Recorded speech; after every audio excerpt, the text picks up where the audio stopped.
All right, I think we can go ahead and get started. Hi, and welcome everyone. My name is Elizabeth Schrader. I use she, her pronouns, and I'm the Director of Communications at Full Circle Future. We are so grateful that you would take the time out of your day to join us. This has been a really incredibly exciting few weeks for our team as we've announced the formation of our brand new organization. Like I said, I see a lot of familiar names here. I see some new names here. Whether you've worked with us as the Circular Economy Campaign at Industrious Labs, or you just are curious to hear more about what we're all about, we are so glad that you're here and that we can celebrate this milestone with you. So thank you. Just a couple of really brief housekeeping notes before we get started. Um, you will receive a recording of today's session in your email, along with some of the resources that we are going to reference. So keep an eye out for that in your inbox. We also will have some time for questions at the end. If you do think of a question at any point, feel free to type it into the Q&A box, and we will answer as many as we can. If we run out of time for questions, we will make sure that we follow up with you separately. And here is just a brief overview of what we are going to cover today. First, you'll hear from Catherine Blavel, our executive director, about the origins of Full Circle Future and why we believe that organic waste is one of our biggest but most solvable problems. You'll hear a bit about the health and human costs of landfilling and the policy solutions we're advocating for. You'll hear about our approach to coalition building and some of the work that our partners are leading. And finally, you will get a demonstration of our waste impact tracker, a really powerful interactive data tool that we are excited to walk through with you. And of course, we'll save a few minutes for any questions that you may have for us. And with that, I'm going to go ahead and turn it over to Catherine. Thanks, Elizabeth. I'm Catherine Blauvelt, Executive Director for Full Circle Future, and I am thrilled that so many folks chose to join us today. We started as a campaign at Industrious Labs, which takes on the biggest polluters in heavy industry. And now, as Full Circle Future, this team is eating, sleeping, breathing, solving one of the most fixable climate and public health problems of our time. That's organic waste. Every state in the US has at least one municipal solid waste landfill in it, and organic waste is on average the largest single component of that landfill, roughly 1/4 of everything dumped. And while landfill operators are profiting from every truckload of trash, the rest of us are paying a real price. We're paying a real price in methane emissions, in contaminated air and water, and squandered resources. So everything about this issue screams outsized impact and outsized opportunity. We all benefit when we keep cash out of the trash, right? And we put food on plates. We all benefit when landfill operators actually upgrade their systems from this like Windows 2000 technology approach to using current day technology to better find and fix methane leaks. So really what we see here are a big opportunity for large methane emissions reductions, for harm reduction for community, to create jobs at a large scale and make sure hungry people are fed. Next slide. And that's really where we envision a future where waste no longer harms our climate and communities, where everyone breathes clean air and drinks clean water and no one goes hungry. And as you can see here, this is our team. Our team is the same powerhouse crew that ran the high-powered and high-impact circular economy campaign at Industrious Labs. Together, we bring nearly 90 years of experience leading campaigns, building diverse coalitions, turning bold ideas into real-world change, real-world change. But really want to emphasize mitigating pollution has been the life's work of so many groups in this virtual space and outside of it, so many community leaders over decades, and we have deep respect for that work. Our approach is really together, we're advancing solutions that are ready to go. And in our view, if your boat was sinking, you wouldn't just bail out the water, you plug the hole, right? So that's our approach to organic waste. Stop pollution at the source through smart policies. Let's keep that organic waste out of the trash where it's creating harm, and let's create good in community. And we've got to address the organic waste that's already in landfills and will be emitting pollution for decades. And that's through fixing flawed, outdated regulations. That's what this team is working on. Next slide. And again, our partnerships are really at the core of our work, and we are thrilled to be joined by three leaders whose work so influential and impactful: John Kent from Sanctuary Farms and Sacred Spaces in Michigan, Sherry White Williamson from EJ in North Carolina, and Jennifer Elkins from Citizens for Chiquita Canyon Closure and the Val Verde Civic Association out in California. So you'll be hearing from the full Circle Future team, and also these leaders will share the vital work they're leading to protect their communities and the environment. Before we hear from our special guests, I'll hand it over to Kim Finley, our Director of Research and Analytics, to break down the climate and health costs of landfilled organic waste. Thanks, Catherine. Landfills are designed to be the final destination for almost everything we produce and discard. Not because it's inevitable, but because the system is built to keep trash flowing. Waste companies and landfills profit from burying more and more material, locking us into a cycle where away almost always means a landfill. And I'll note for the record that trash burners are terrible as well. These landfills are a major and immediate driver of climate change, releasing methane, a highly potent gas, as soon as organic waste like food scraps or yard trimmings are buried.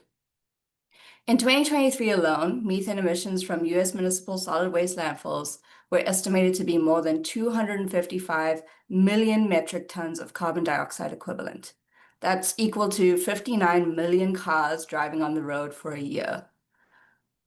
Worse, we now know that landfill methane emissions are even higher than these current formula-based estimates, thanks to comprehensive direct measurement studies from Carbon Mapper and the US EPA and others. The Global Methane Hub has advised that addressing methane pollution is the fastest way to drive down global temperatures. And to continue with the car analogy, it's like pulling the emergency brake on climate change. Next slide. But landfill pollution is far more than a climate issue. It's also an urgent public health one. When landfills emit methane, they are also accompanied by air and water pollutants that are associated with serious health concerns such as asthma, heart disease, and cancer. We've connected with people across the country who've had their lives upended by things like chronic nosebleeds, migraines, and respiratory concerns, and more.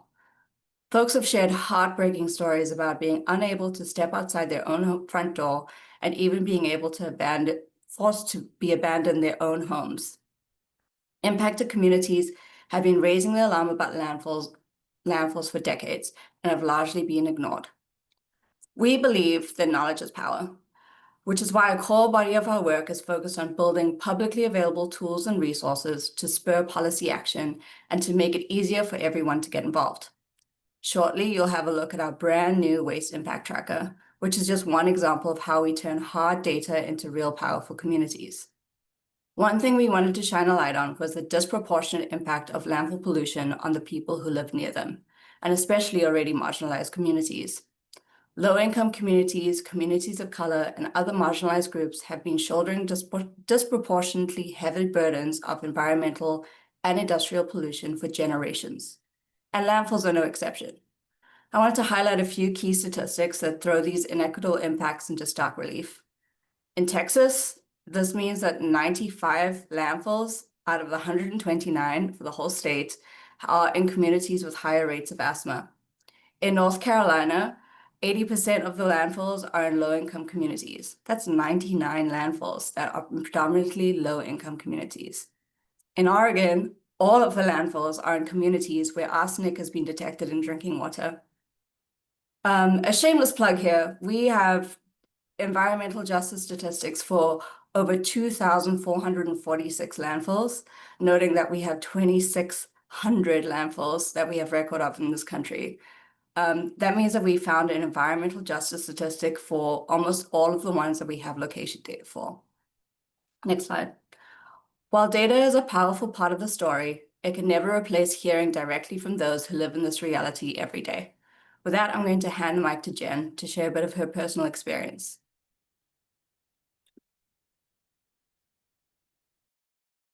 Oh, unmute Jen.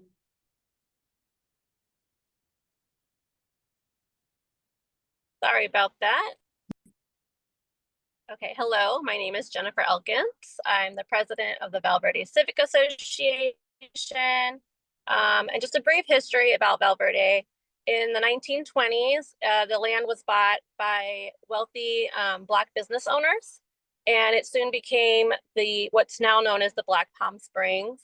It was a place during times of segregation where people of color could come and socialize and swim in a pool. It was the only pool in LA County where people of color could swim. Fast forward to 1972, Chiquita Canyon landfill was put in.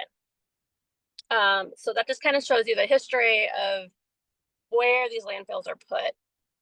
My family moved to Valverde in 2016. We were looking for somewhere affordable in LA County. We moved up here for work and we found Valverde, and it was amazing. It was beautiful. You could see the stars at night. There's trees everywhere. There's wildlife. And we thought this was perfect to raise our kids and grow our family. What they didn't tell us is there was a landfill nearby. And in fact, they didn't tell us until we were signing escrow documents, our last escrow document. They let us know, by the way, there's a landfill, but it's closing. The people of Valverde have been fighting to stop the expansion of this landfill for many years. And I'm learning more and more as the longer I live here. So in 2022, 2023, we started noticing a change in the landfill. There were odors, people were having health symptoms, and we weren't quite sure what was going on until we started talking to each other and put two and two together. A lot of our neighbors were having asthma issues, respiratory issues, skin like rashes, allergies. The kids started getting really bad bloody noses. They couldn't stop. It takes us more than 30 minutes to stop these. They're pretty severe. And so we started realizing there was a problem, and we started digging into our local legislators and the regulators and to find out what was going on. SQAMD, the South Coast Air Quality Management District, discovered that there was leachate leaking from this landfill, hazardous waste, high levels of benzene. And so, that's what was causing everyone to get sick. I've had to relocate my children from their school because they were not safe there. So they started new schools this year. And a lot of people are moving, and those who aren't are stuck. They can't move because they're on low income, fixed income. There's multiple reasons, but they feel like they're stuck here, and the county's not doing enough. The landfill's not doing enough to protect public health. So we've been working together to push CARB to update its landfill methane rule to better protect communities and public health in the future. We want stricter regulations and more oversight so that something like Chiquita Canyon can't happen again. This is something that's happening not only in Valverde and not only in California, but across the country. And it's primarily in communities of color, low income, and those who historically can't fight back. They don't have the resources. So now that you've heard a little bit about the problem, I'm going to turn this over to Lee to discuss some of the solutions. Thank you, Jen. And yeah, I just want to shout out all of the amazing work that your community is doing to fight back against these issues. Once again, my name is Lee Helfand. I use they, them pronouns, and I'm the Director of Campaign Strategy here at Full Circle Future. One thing that makes us stand out is our comprehensive approach to tackling landfill pollution.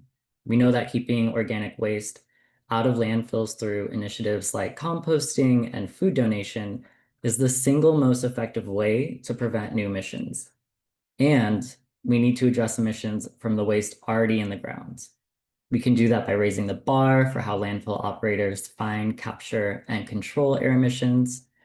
In fact, research that our team conducted last November found that if the country embraced both food waste prevention and recycling and emissions mitigation through stronger landfill regulations, we could reduce landfill methane emissions 79% by 2099. 79%. That is huge.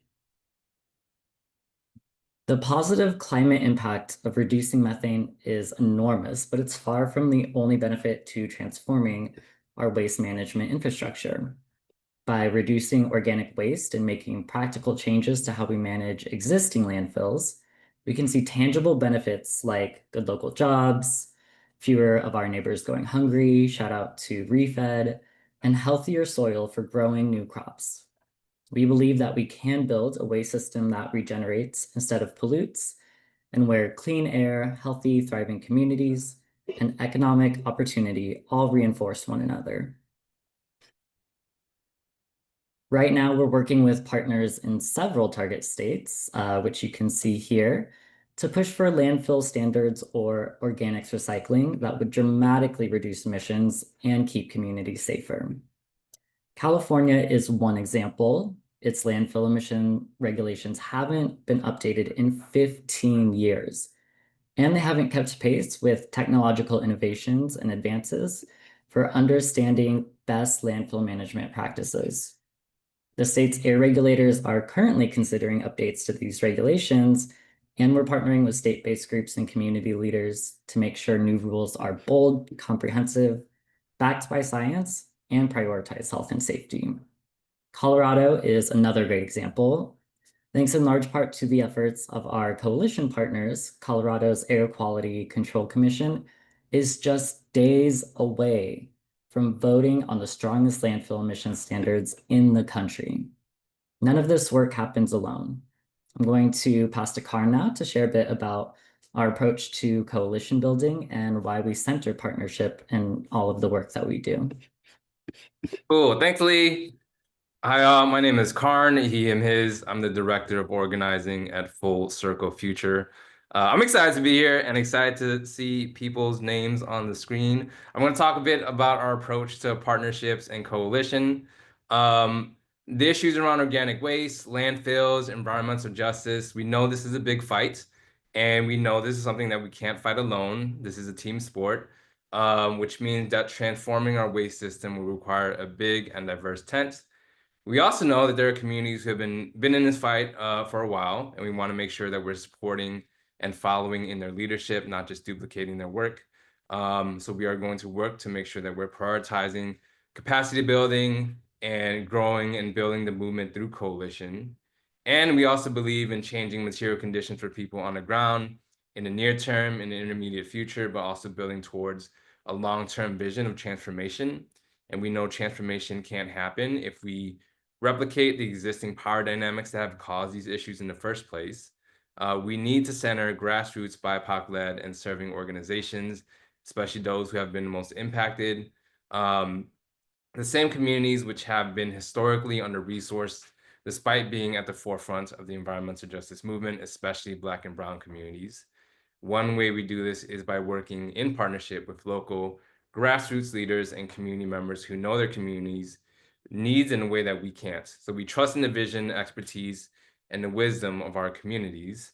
You already heard from Jen. Now we are excited to welcome our next two speakers, John Kent, who's the co-founder of Sanctuary Farms and Sacred Spaces in Michigan, Sherry White Williamson, executive director of the Environmental Justice Community Action Network, or EJCAN in North Carolina, to share just a small overview of the efforts they're leading. But first off, I'm honored, privileged, honored, said honored twice because that's how honored I am, John, to pass it over to John to talk a bit about the Movement Hub that we've convened in Michigan that's working to make composting more affordable and accessible.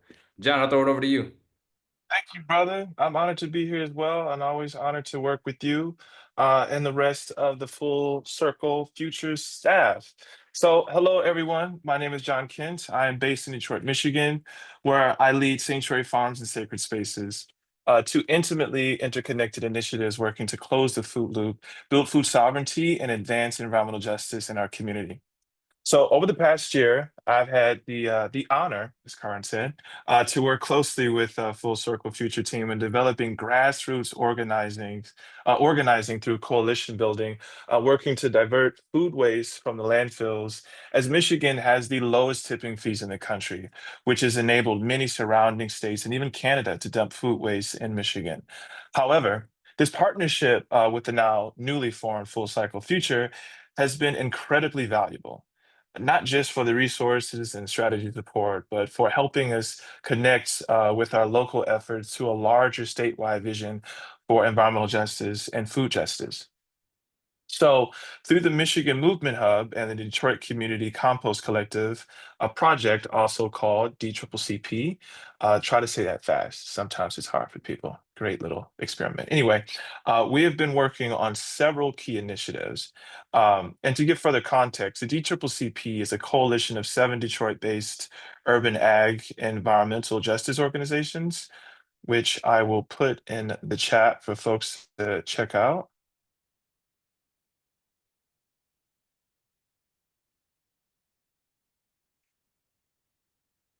Okay. Um, so we're working on expanding our community compost program to divert more organic waste from the landfills and turn it into healthy soil for local growers. And the Michigan Movement Hub is supporting state level legislation that would strengthen composting infrastructure, reduce food waste, and create green jobs across Michigan, particularly by launching a school compost pilot, bringing composting and waste reduction education into classrooms while building hands-on sustainability practices in school cafeterias. So, looking ahead, I'm especially excited about 2 milestones. Through the DCCCP, we're working with 7 farms to build their capacity for community scale composting and teach it 100 plus residents for composting. Actually, that's 200. 100 will be focused on community composting, and the other 100 will be focused on backyard composting. And then the other milestone is writing a transformative bill that provides composting a stronger legal and financial foundation in our state.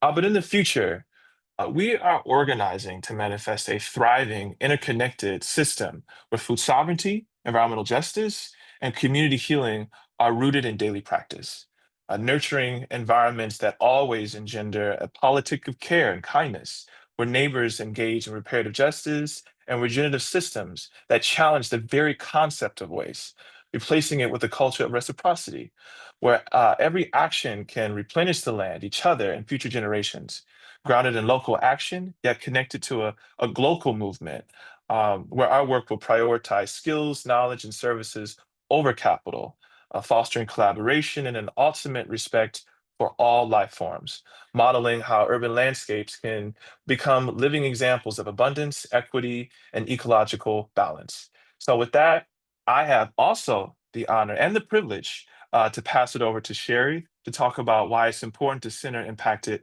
residents in this work.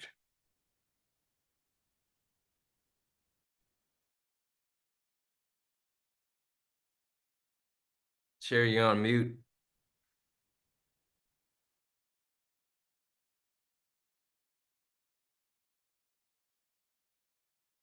Okay, there we go. Sorry. Thanks, John. It's a pleasure to be on the call today. My name is Sherry White Williamson. I am the co-founder and executive director of the Environmental Justice Community Action Network in Clinton, North Carolina. We are a rural community in southeastern North Carolina. We started this work about 5 years ago when the organization was co-founded, working with the community to identify what their concerns were. And one of those 2 concerns was the landfill here in Sampson County is approximately 1,100 active acres, has been in the community for a little more than 50 years now. The landfill at the time that we started working on it was number 2 in the emissions in the United States for methane, according to the EPA. And very little work had been done to try and address many of the concerns that the community had, including the odor, the rodents, the damage to homes as a result of the rodents in the communities, property values, just all kinds of issues. So we started working closely with the community to try and address some of those concerns. This is a pre-regulatory landfill, or at least a portion of it is. So it actually started in about 1972. What we identified were a number of issues. Organic waste is the largest percentage of waste going into that landfill, thus the reason for the high level of methane emissions from there. We did successfully last year work with the current owners of the landfill to get a consent decree so that the community will have more transparency in the kinds of things that are happening at the landfill, as well as developing a better relationship with the ownership of the landfill. We've seen some progress in that at this point, but there's a lot more progress to make. And one of those things is trying to work on composting, or trying to educate the public about composting here in the local area. Those efforts are continuing. We hope that we will see some effort soon around doing some of that, especially working with some of the local institutions in the area. I'm excited about this call because I've met so many community members from across the country, including John and folks from Detroit, to hear about the many issues that we all have, many commonalities among all of us in terms of the types of things that we need to tackle. Of course, there are some differences in terms of sizes of landfills and some of the geographic and demographic concerns around those same landfills.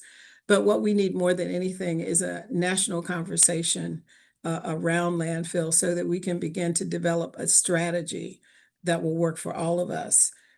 Organic waste is a huge problem regardless of where we are. And until we start addressing that problem, we won't begin to see the reduction in methane in any of these landfills that we'd like to see. So we would encourage anyone on this call who's interested to join us in this effort.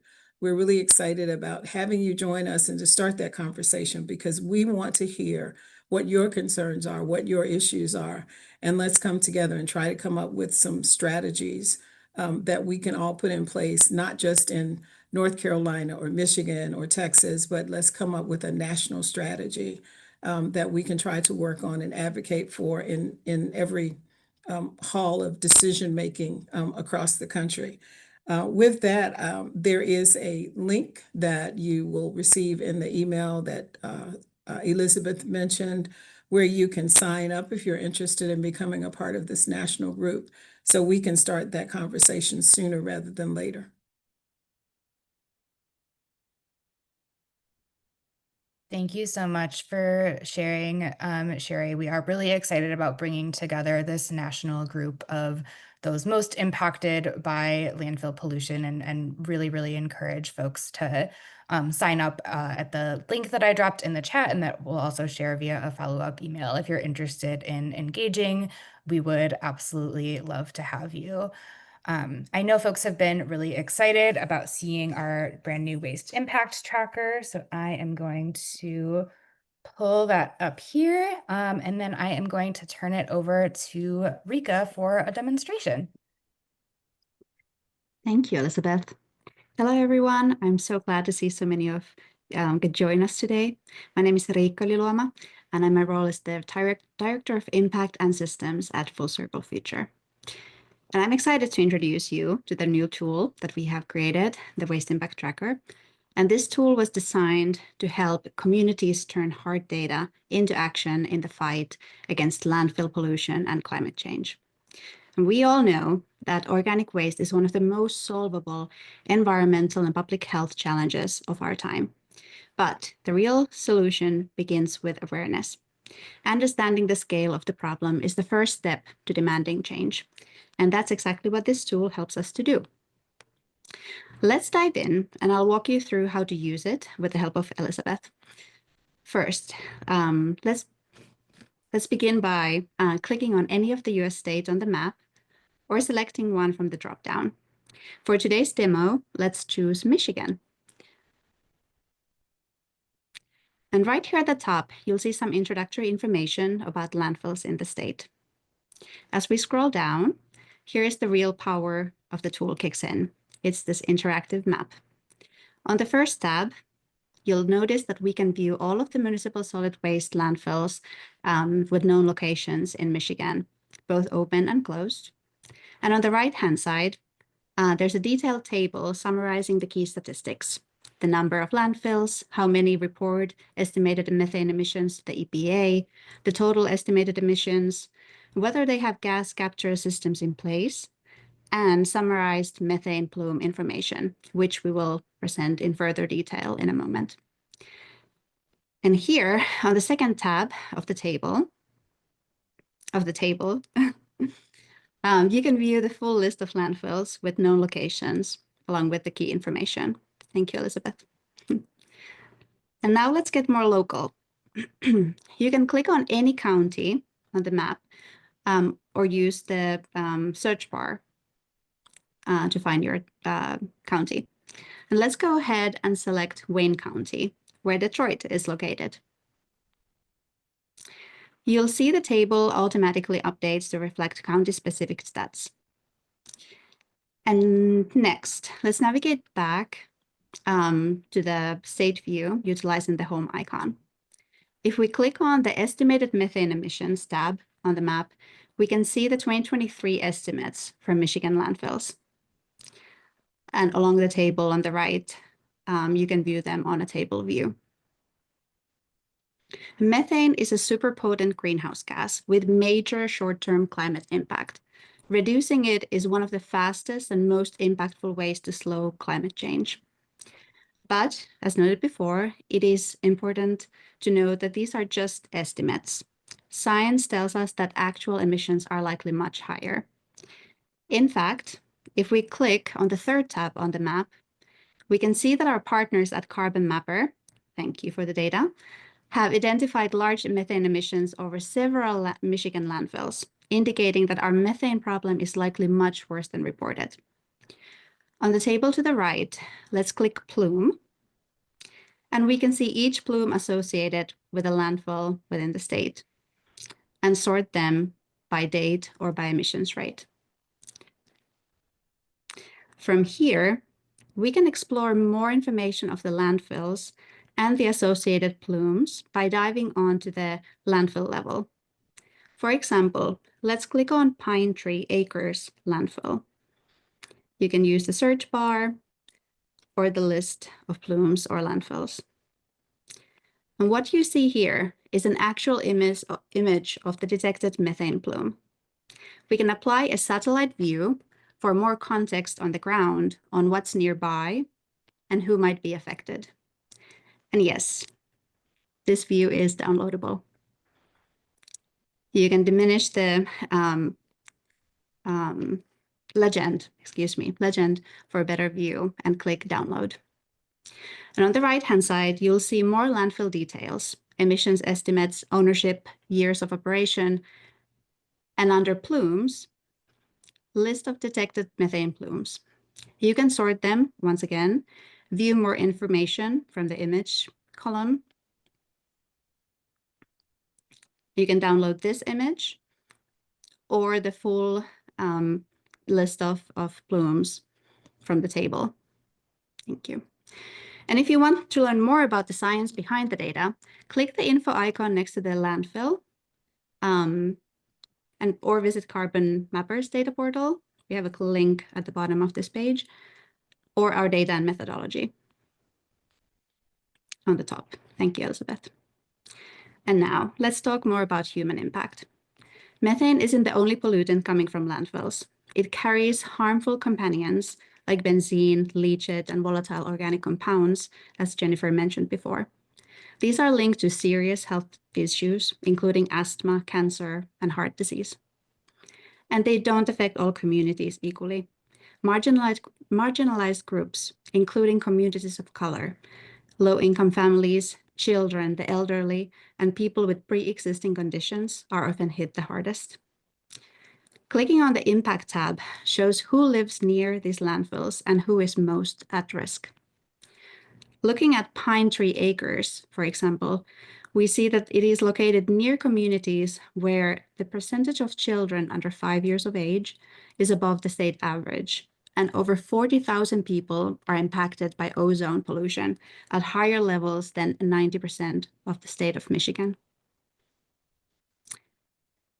And if we want to view these statistics across the whole state, let's click the home icon.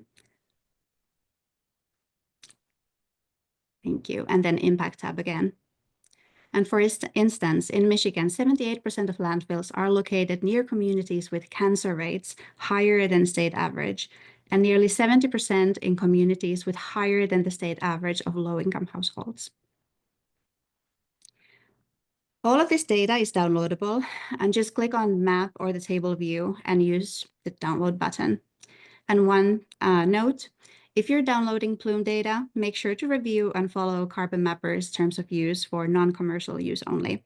The link is included in the download icon. Below, there's more to explore as you scroll down the page. We have included a narrative and more context of the displayed data, including information on methane and why reducing it is so important, information on how technology is shining a spotlight on previously invisible emissions. And you can also explore the Carbon Mappers data portal linked here to learn more about their work to make emissions visible and actionable. And finally, the disproportionate impact of landfill pollution, including testimonials from impacted community members and more information on the context of the results of our analysis. You will also find staggering statistics on food waste thanks to our partners at ReFed. In Michigan alone, over 43% of food waste ends up in landfills or incinerators, while 1 in 5 children are experiencing food insecurity. And this is a disconnect that we can and we must fix. At the bottom, we showcase solutions, and many of which are already within reach. You can learn more about them by clicking on the text bars. And we couldn't do this alone without our partners. We're working with partners nationwide to make the solutions a reality. And you just heard from John from Sanctuary Farms and Sherry in EJ Scan. Finally, to learn more about our work or find additional educational resources, please visit us at fullcirclefuture.org. To jump between the sections and to navigate, use the navigation bar on top. You can quickly return to the interactive map or dive into the data and methodology section on the right side. Thank you for joining us in exploring the Waste Impact Tracker today. And whether you're a resident, a policymaker, a journalist, or an advocate, we hope this tool serves as the springboard for action and equips you with the information you need to make the change. And now I'll pass back to Elizabeth, and I think we'll open for questions. Thank you. Yes, thank you so much, Rika, for that demonstration. We really couldn't be more excited about this tool. Like Rika said, this is really about turning data into power, and the goal is for this to be a tool that all of you can use in your own advocacy. So please do, please use it widely. If you ever have questions about how to use it, please don't hesitate to reach out to us. We are more than happy to help. And with that, yeah, we are going to go ahead and open the floor for some questions. And I am going to stop sharing my screen for now. Just taking a look at the question box here. I'm going to start with a question from Ryan. Ryan is asking, he's interested in hearing more about how we plan to support upstream organics diversion projects.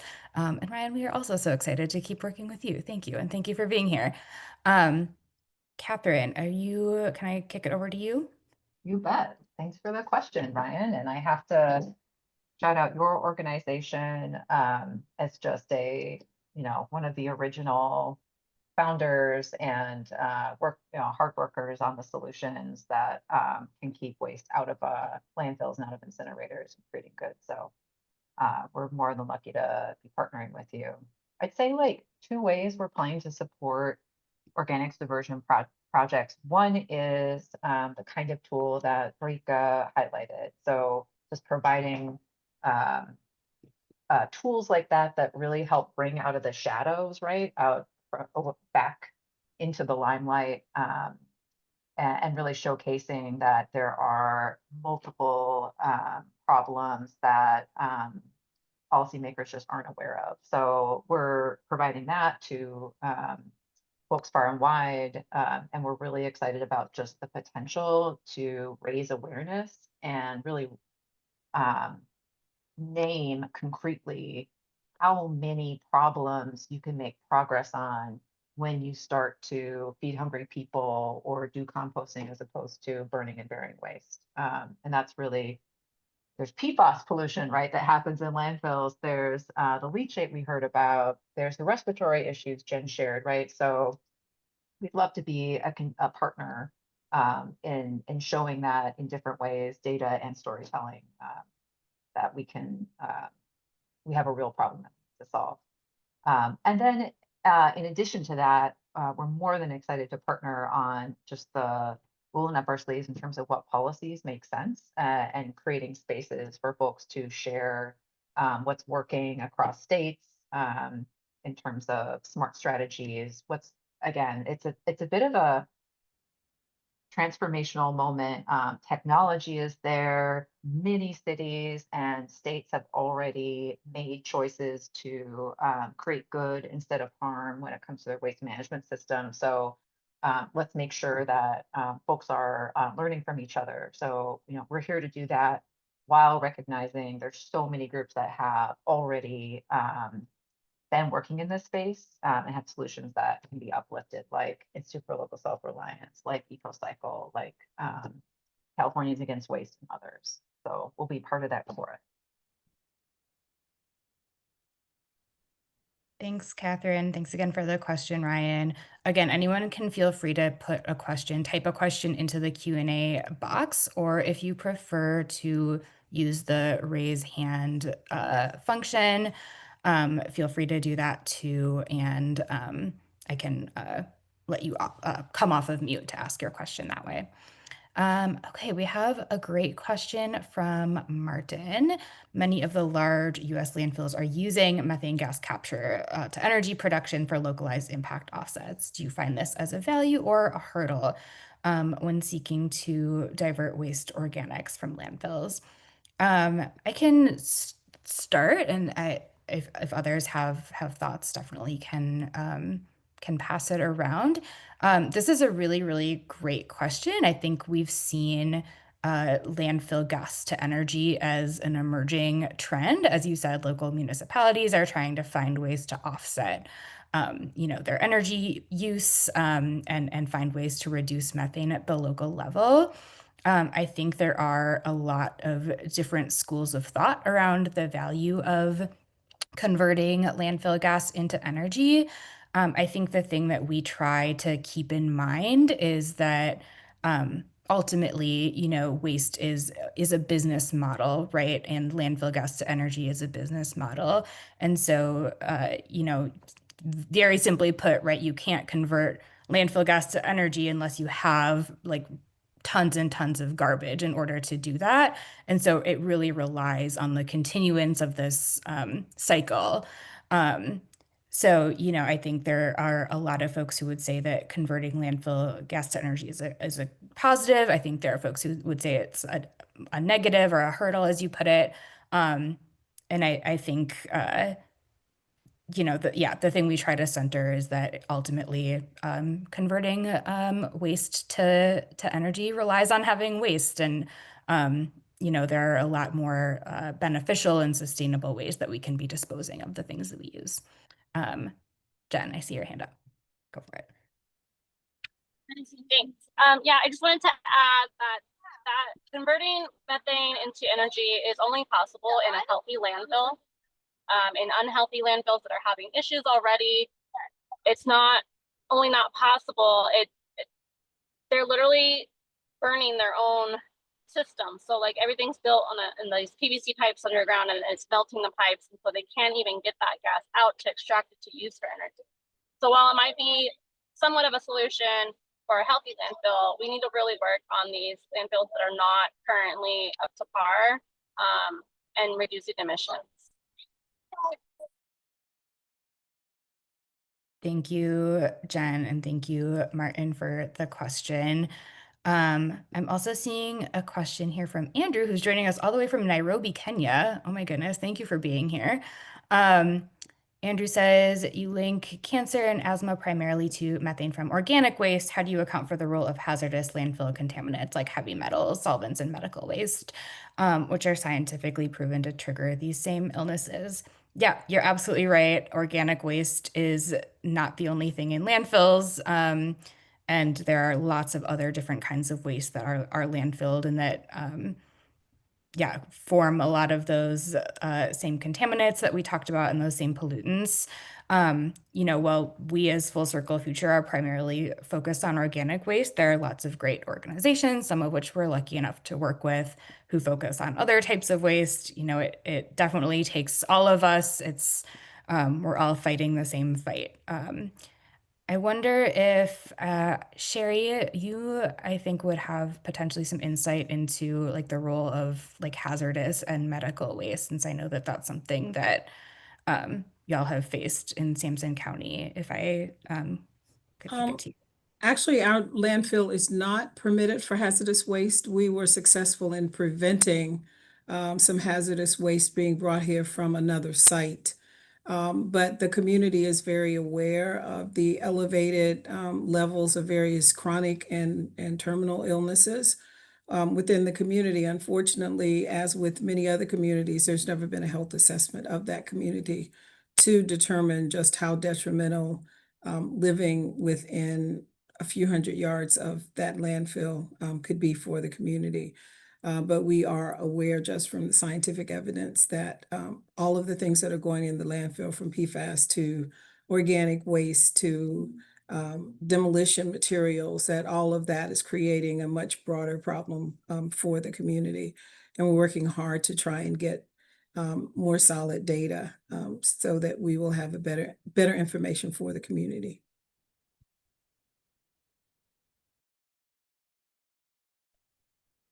Thank you so much, Sherry. And again, thank you, Andrew, for the question, and thank you for joining us today. We really appreciate it. Thank you, Martin. I'm just going to uplift a couple of the answered questions from the answered box. Just for visibility, Nora asked, does the map on our waste impact tracker show year of data? Yes, it does. It's in the methodology section, as Catherine said. So if you click on data and methodology, while you're exploring that tool, you'll be able to see a lot of the sources that we used and where it came from and when we accessed it. And yes, Evan, we definitely work very closely on landfill rules and regulations and enforcement. So if anyone else on the call is interested in connecting on those issues, please don't hesitate to reach out. We are always more than happy to nerd out about landfill regulations. All right, like I said, anyone is more than welcome to put a question in the chat, type it into the chat, or use the raise hand function, and I will unmute you. In the meantime, I'll just uplift a couple of written questions that we received earlier. And the first one, I think I will go ahead and kick it to Catherine, which is a pretty simple one that you touched on a bit, but can you just speak a little bit more to, why organic waste? Why focus on organic waste? Yeah, and again, look, as much as anything, this is about uplifting and recognizing folks that have been in community, have the solutions, know what their community needs, right? So we are starting and ending there in terms of our work. When you take a step back and look at any number of real life issues, PFAS, forever chemicals, right, in our water and in our air. Wasted food. I believe the statistic is Americans are wasting around almost $1,000 in household income and just uneaten food, right? That's going into the landfill. So there's just a cash in the trash, right? If you look at pollution and harm to people, as we've heard from Jen, and cancer clusters, respiratory illnesses, folks that are not able to live in their own home safely, there's that issue. So that all of that leads us back to where are all those problems coming from?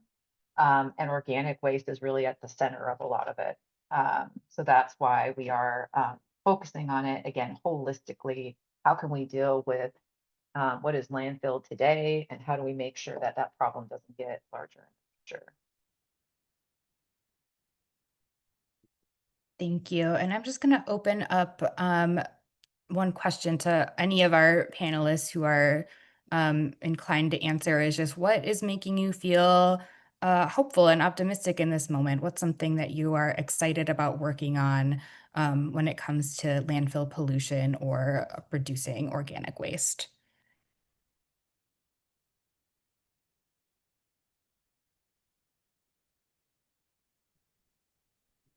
In my opinion, I'm just happy that this conversation is starting at the national level. I think for too long, these issues have been more localized and communities haven't necessarily had the support that they needed, or even aware of other communities that might be experiencing similar problems, so that those conversations could happen and those strategies can begin to be developed. Muted myself. I'm excited about the fact that this conversation is just going on and the potential for what it could lead to in the future.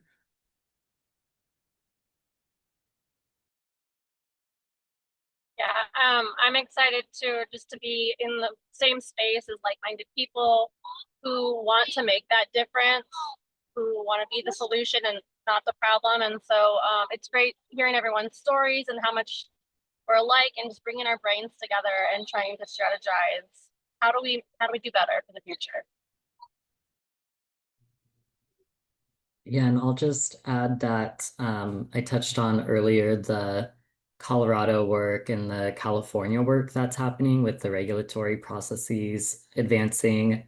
We're seeing a ton of momentum, whether that is from agencies or community members.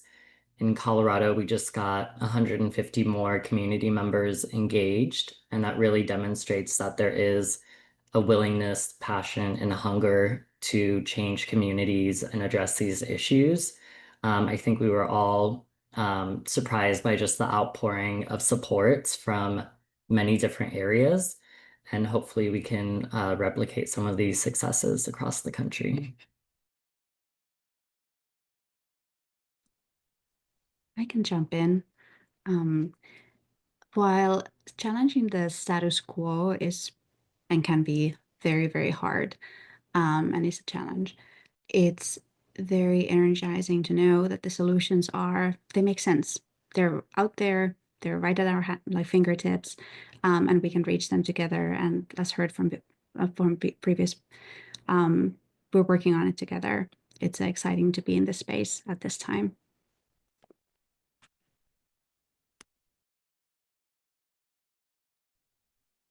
Yeah, that's the same. Piggybacking off of Rika, I think you don't often find a confluence of outsized problem and outsized opportunity. It does not, the solutions exist. They are being used today. We can point to living, breathing examples of when we're responsibly dealing with organic waste, create more jobs, and we can better manage landfills. So it doesn't take a moonshot solution. It does not take, splitting an atom. So that really shows us that this is solvable. We can see a lot of change in.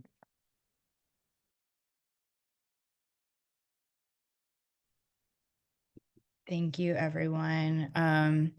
Yeah, echoes, big pluses all around. Another, note from Martin here, existing regulatory pathways and organic. So I think that really touches on sort of like the both ands that Catherine and Lee both touched on is like, yes, absolutely. We need to reduce the amount of organic waste that's going into landfills, and we need to put solutions in place for the waste that's already there.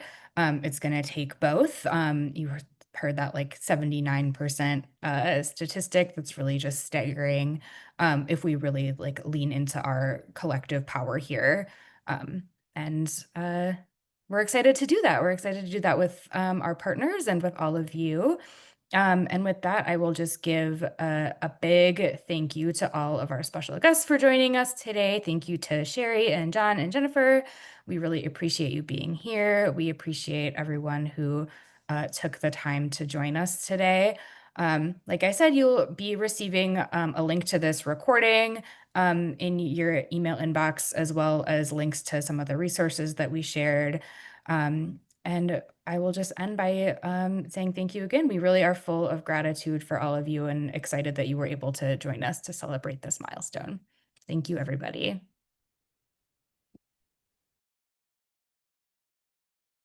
Thank you. Peace.